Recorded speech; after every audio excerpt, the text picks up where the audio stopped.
make this morning. I was young when I first remember watching it. It was on Saturday mornings, right after the cartoons, but before the other midday shows would come on. I remember watching these giant monsters of men, characters so outlandish they couldn't possibly be real. Yes, I have a confession, a guilty pleasure, which has lasted since my early childhood of enjoying watching professional wrestling. From my early childhood, I remember watching these all-American heroes giving us lines about how eating my vitamins and saying my prayers could make me a star just like they were. How I could be a Hulkamaniac or a warrior or some other overly dramatic fan club name. These giant muscle-bound physiques in these bright-colored outfits really made them stand out as a breed apart, and in those moments, I knew I was hooked. Yes, the body slams and the drop kicks in the flying aerial moves from the top rope. The way the all-American Hulk Hogan could lift up in body slam the 700-pound Andre the Giant. The pageantry just hooked me. From my young days as a child, I was a fan of professional wrestling. And yes, my parents did their job of telling me, you shouldn't be enjoying this, it's not real. And being the youngest of three boys, I knew enough about fighting to know that real moves weren't so outlandish as the ones that happened inside the ring. But it didn't matter. I enjoyed watching good combat evil. So when the crowd would chant, USA, USA, USA, when an American wrestler was wrestling a Soviet wrestler, it didn't matter that both were probably friends. Both definitely were American, or that it was all made up. It was just fun watching the Cold War play out in the ring. Through the 80s in my childhood, I was in awe of these larger-than-life characters in the drama in and more oftentimes outside of the ring. And I lucked out because in the late 90s, it gained mainstream appeal. In the late 90s, fans just came out of the woodwork watching wrestlers with such dramatic names as Stone Cold Steve Austin or Dwayne "The Rock" Johnson.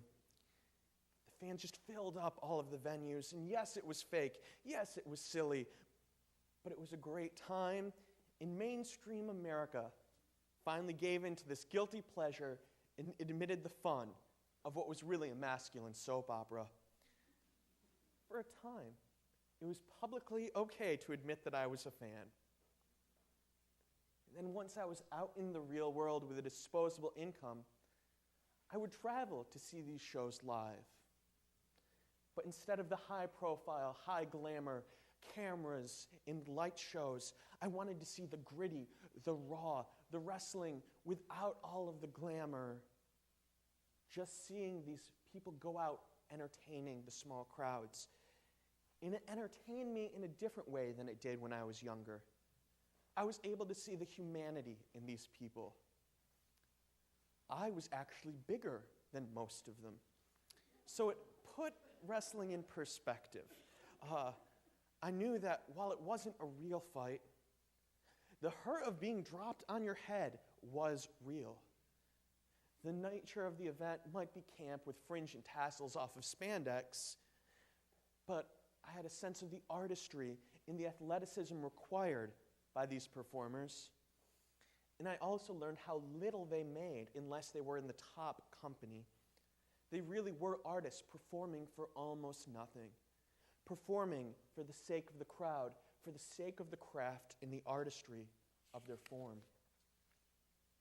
And that's really when I stopped feeling guilty about this pleasure and just reveled in the moment.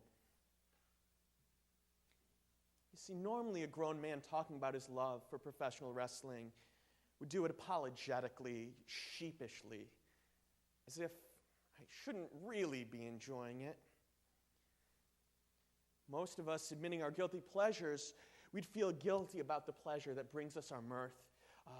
We might find it even embarrassing when others are admitting their guilty pleasures. The coming of age class, the group of 8th graders last year that are now 9th graders, went to Buffalo this summer with Aileen and myself on a service trip, but one night we got to see a couple of people living out their guilty pleasures, just reveling in their pleasurable self. Because the church in Buffalo hosts a monthly contra dance. And they invited us to join in since we were staying there. And of these dancers, there was this one gentleman with just a fabulous mustache, just amazing, wearing a tie-dye shirt, a fanny pack, and a full-length skirt.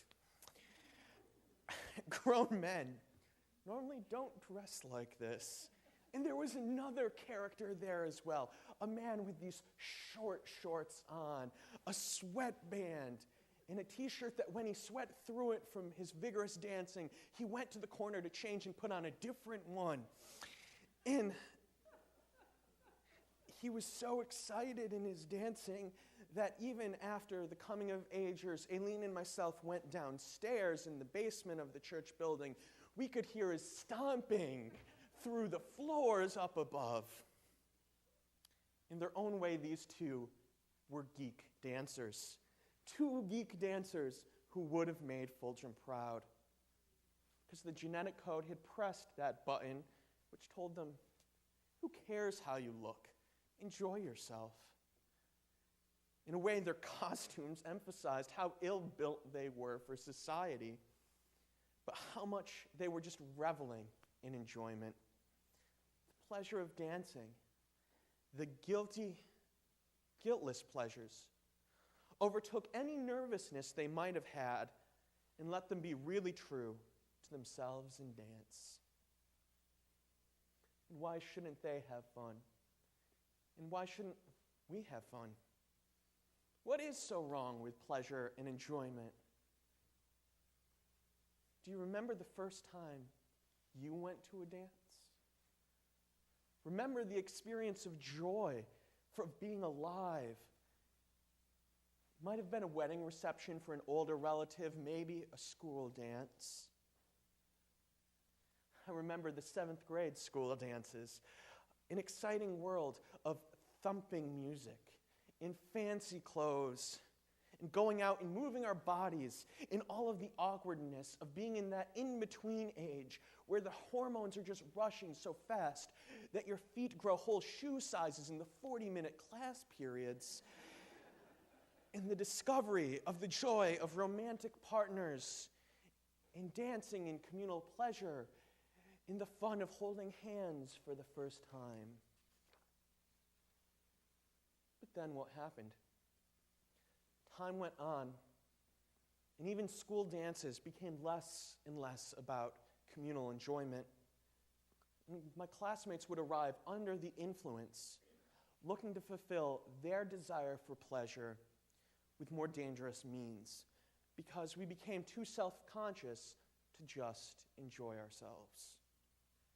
We were too worried about what others thought instead of what made us happy. And I would argue that our denial of simple, guilty pleasures leads us into a search for more dangerous and illicit pleasure. We all want to enjoy ourselves, but when silly little pleasures that might embarrass us are not allowed, when our sense of shame overtakes our sense of fun, we move from harmless activities to harmful activities.